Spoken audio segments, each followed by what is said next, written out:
Tonight, somewhere in the world, the lights will go out. Not because electricity disappeared, but because the system could not deliver enough of it fast enough. Now add millions of electric cars, power-hungry data centers, factories replacing fuel with electricity, and heat waves pushing air conditioners to their limit. The world is switching on all at once. So, are we running out of electricity? No, but we may be running out of time to build the system that produces it, moves it, and balances it every second. Because the next energy crisis may not begin with an empty fuel tank. It may begin with a grid that simply cannot keep up. Here is how the world is racing to prevent that.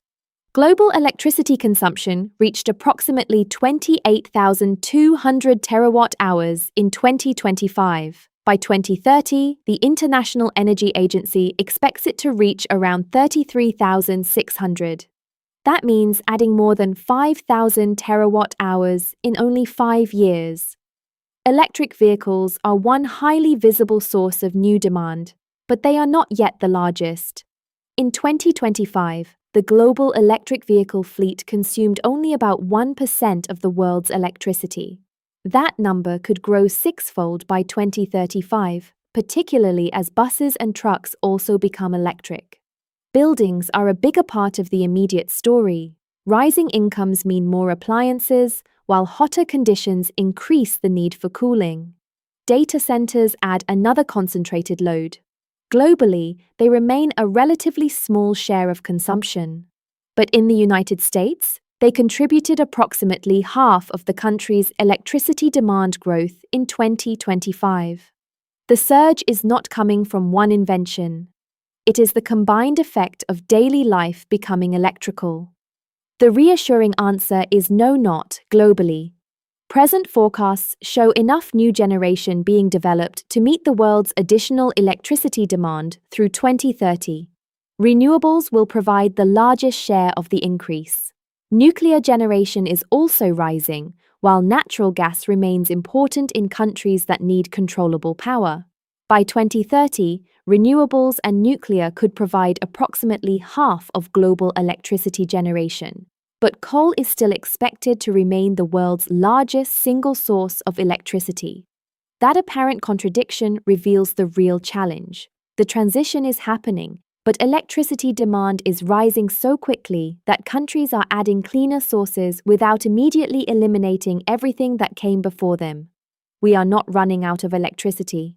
We are running short of time, grid capacity, and convenient places to generate it. No country demonstrates the scale of this challenge better than China. China is expected to contribute nearly half of the world's electricity demand growth through 2030. In 5 years, it could add consumption equivalent to the entire electricity use of today's European Union. Its response is construction on an extraordinary scale.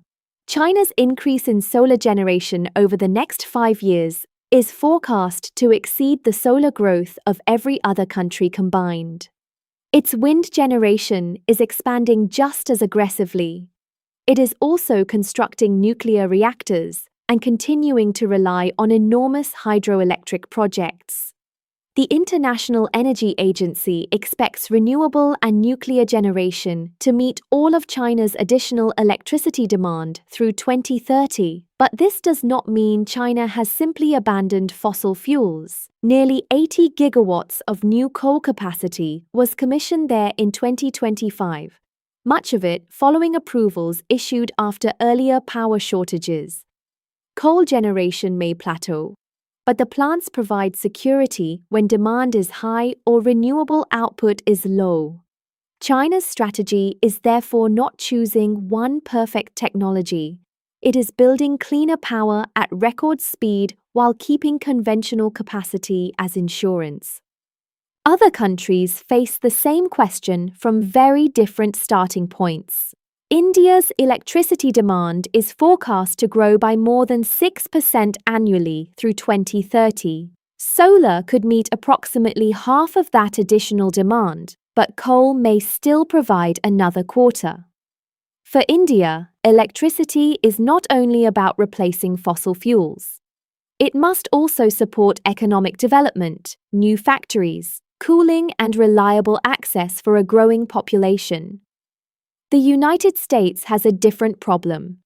Electricity demand is returning after years of slow growth, pushed partly by new data centers and manufacturing. Renewables are expanding, but natural gas is also expected to grow. Existing nuclear stations are being preserved, and previously closed capacity is being considered for restart. The European Union is relying more heavily on wind and solar. Renewables are forecast to meet all of its additional demand through 2030, although gas plants will still help during seasonal shortages and periods of weak wind or sunlight. Every country's solution reflects its geography, existing infrastructure, finances, and political tolerance for risk. Producing enough electricity is only half the problem. A solar farm in the desert cannot power a distant city unless transmission lines connect them. A hydroelectric dam cannot prevent a blackout if drought reduces its reservoir.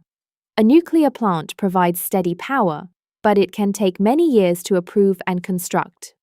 More than 2,500 gigawatts of generation, storage, and major electrical loads are currently stalled in grid connection queues worldwide. A solar or wind project might take several years to complete. A major transmission line can take 5 to 15.